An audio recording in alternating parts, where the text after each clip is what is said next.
Acá está hablando de una persona. Realmente no está hablando de una persona, está hablando de toda la humanidad. Ni siquiera está hablando del pueblo de Israel, está hablando de toda la humanidad. ¿De quién te asustaste y temiste? Y está haciendo una aclaración a manera de otra pregunta. ¿Nunca ha habido temor de Dios en el corazón del ser humano? En el corazón del ser humano en modo natural nunca ha habido temor de Dios.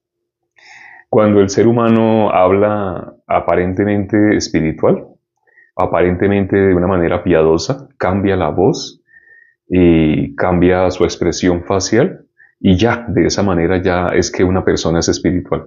Por hacer una cara y por cambiar la voz, no, yo a Dios todos los días le oro. Pero eso no es el temor de Dios. Bíblicamente, ¿cuál es el temor de Dios?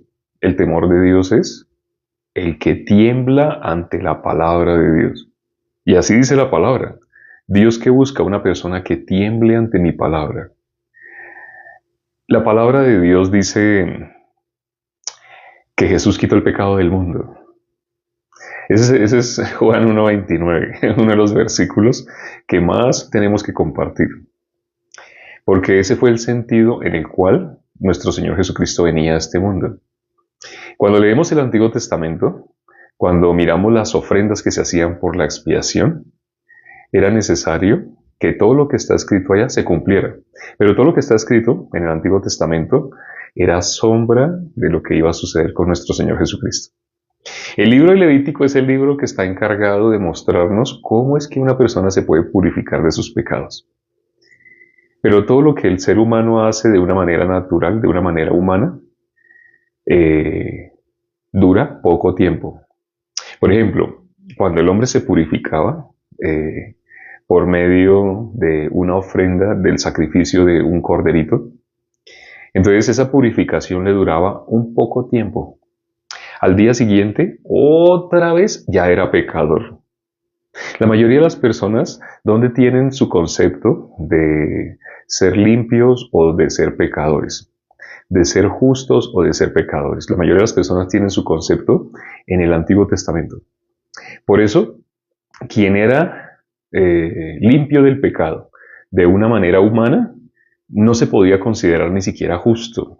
¿Por qué? Porque iba a volverse a convertir en pecador.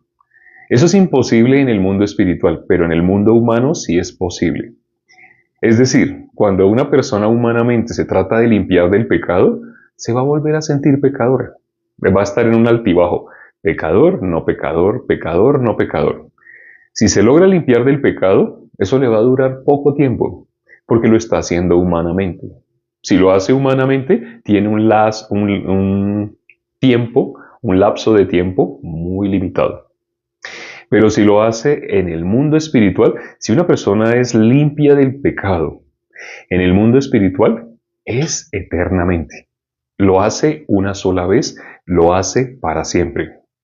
El libro de Levítico, que habla sobre la expiación, sobre las ofrendas para la expiación, para que una persona sea libre del pecado, como el ser humano lo hacía de una manera humana, lo hace temporal. Ese libro de Levítico tiene un paralelo en el Nuevo Testamento. En el Antiguo Testamento, el libro de Levítico es el que habla más detenidamente de esa parte.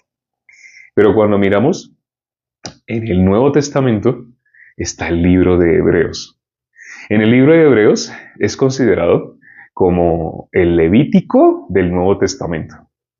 Pero ese Levítico del Nuevo Testamento ya no dice que es por algo que nosotros hagamos, sino dice que quien hace esa ofrenda para expiar el pecado, quien la hizo, fue nuestro Señor Jesucristo. Y no la hizo en el tabernáculo terrenal, sino la hizo en el tabernáculo celestial. ¿Y cómo dice la Biblia que fue esa ofrenda? ¿También fue temporal, como lo que sucedía en Levítico, de una manera temporal? No. Ya en el Nuevo Testamento, cuando la hizo nuestro Señor Jesucristo, la hizo perfecta. Cuando dice que la hizo perfecta, dice la hizo una vez para siempre. Lo que el ser humano hace en el libro de Levítico es temporal, dura un breve tiempo. Prácticamente está igual que todo lo humano. Todo lo humano es vano. El hombre más sabio que ha existido dijo, Vanidad de vanidades, todo es vanidad. Se refiere a lo que el ser humano hace. Todo lo que el ser humano hace es vano. ¿Qué es eso de vano? Vano es como cuando uno está viajando y va por un lugar muy alto donde hay neblina. Si uno para en ese lugar alto a tomarse un cafecito, entonces si uno para, se ve la neblina, pero se ve por un breve tiempo. Si la persona sigue en ese lugar, tal vez, no sé, 10 minutos así, ve como la neblina desaparece. Entonces hay neblina y luego ya no hay. Ah, pero había neblina, hubo, se acabó. Lo que el ser humano hace es así, vano. Ese versículo que hemos considerado el día de hoy, vamos a leerlo nuevamente, dice, es una pregunta, ¿y de quién te asustaste y temiste? Que has faltado a la fe y no te has acordado de mí, ni te vino al pensamiento. ¿Esto a qué nos recuerda? El Salmo 10, versículo 4. No hay Dios en ninguno de sus pensamientos. Para que diga, has faltado a la fe, no se ha acordado de Dios, no se ha acordado de la palabra de Dios. ¿Qué personas cumplen con ese requisito? Miremos el versículo anterior. El versículo anterior dice, en la multitud de tus caminos te cansaste, pero no dijiste, no hay remedio. Hallaste nuevo vigor en tu mano, por tanto no te desalentaste. Las personas, ¿cuándo alguien puede recibir la salvación? Cuando la persona se da por vencida. La ley tiene esa finalidad. Dice la Biblia que la ley es para que toda boca se cierre, para que todo el mundo quede bajo el juicio de Dios. Esa es la finalidad de la ley. Cuando en la ley dice no codiciarás, no mentirás, no hagas esto, no hagas aquello, cuando la ley dice de esa manera, es para que el ser humano mirando la ley, detenidamente, meditando en la ley, se dé cuenta, no, yo no puedo. La persona ¿cómo queda? Queda sin fuerza. Pero aquí ¿qué dice? Hallaste nuevo vigor en tu mano. Cuando dice en tu mano, en las obras del ser humano. Lo que el ser humano hace, entonces siente que ya, si de una manera no, entonces prende el radio, la música. ¿Por qué? Porque cuando estaba en la iglesia se acuerda que cuando ponía música se sentía espiritual porque ponía música. Pero esa persona, ¿cuándo puede recibir la salvación? Si siempre está hallando fuerza en sus propias manos. En el momento que ya Dios estaba encerrándole por la ley, se sale, cambia la ley, la altera. Llama a mentir otra cosa. No, es que mentir es cuando uno a una persona, a un político, por ejemplo, estafa y roba millones de dólares. O sea que lo que usted hace no es mentir, es que mentir es, y colocan la mentira en otros. Otros mienten, pero yo no miento. La ley está para que yo me dé cuenta, yo soy mentiroso. Para eso está la ley. Cuando yo cojo la palabra de Dios y miro la ley, si yo voy a ser juzgado por la ley, solo tengo un destino, el castigo eterno. Si voy a ser juzgado por la ley, no tengo remisión. Si soy juzgado por la ley, esa es la finalidad de la ley, que toda boca se cierre, que todo el mundo quede bajo el juicio de Dios, para Dios poder tener misericordia. Pero las personas que tienen fuerza en sus propias manos van a ayunar, luego van a orar 3 horas, luego van a hacer vigilia, esa noche van a hacer vigilia, no van a casi a dormir. Las personas que hacen y tienen, ¿dónde hallaron fuerza? En sus propias manos, en lo que ellos hacen, no se desalentaron. Aunque se cansaron de sus caminos, ya no podían más, pero hallaron nuevo vigor. Cada día Dios nos da nueva fuerza, pero esa nueva fuerza para buscarle, esa nueva fuerza no para nuestros caminos.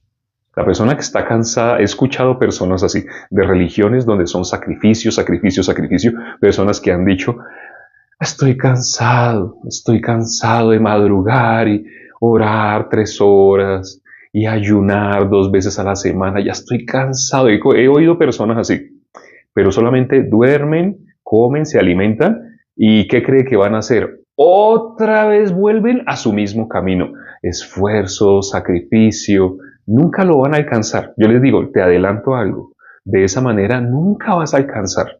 Lo que tú quieres alcanzar de esa manera nunca lo vas a alcanzar.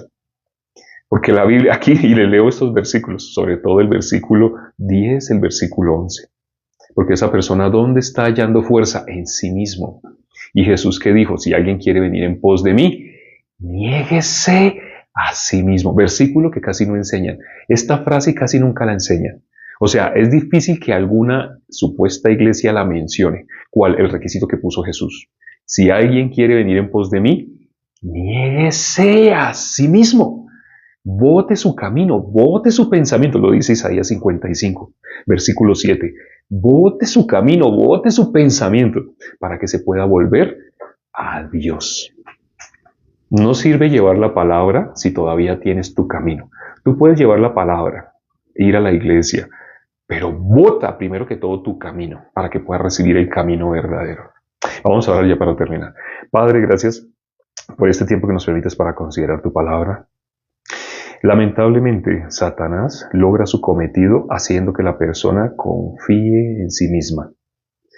La corriente de este mundo lleva a las personas a la autoconfianza, a pensar yo puedo.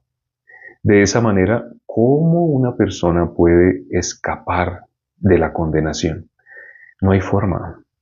Pero esa es la estrategia de Satanás, hacer que la persona busque en sus propias manos, busque en sus obras, en su esfuerzo, en su sacrificio, busque cómo salir de la condenación. Pero las personas, sin darse cuenta, están en un círculo vicioso. Se sienten bien, luego otra vez se sienten cansados, otra vez sienten que no pueden, pero lo intentan nuevamente, vuelven a empezar desde cero, vuelven y lo intentan y vuelven y como un círculo vicioso. Nunca de esa manera nadie puede acercarse a Dios. La palabra tiene una finalidad, la ley tiene una finalidad, que la persona se rinda, que la persona se dé cuenta, yo no puedo salir de la condenación. Permite que las personas se den cuenta que el destino natural es la condenación. Lo que dicen en muchas falsas iglesias de que todos los que levanten las manos son hijos, todos los que griten son hijos, todos los que aplaudan son hijos, le hacen sentir a las personas que son hijos por asistir a esas congregaciones. Permite que las personas no miren a los hombres, no miren estrategias humanas, sino miren tu palabra. Solo en ella pueden hallar la vida eterna. Te lo pedimos y hemos orado en el nombre de nuestro Señor Jesucristo. Amén. Gracias a Dios por la palabra. Todos los días tenemos una palabra para iniciar el día. Medita sobre tus caminos. ¿Cómo han sido tus caminos? ¿Han sido un ciclo? Medita sobre eso, sobre lo que hemos considerado el día de hoy. Nos vemos dentro de 14 horas. Chao.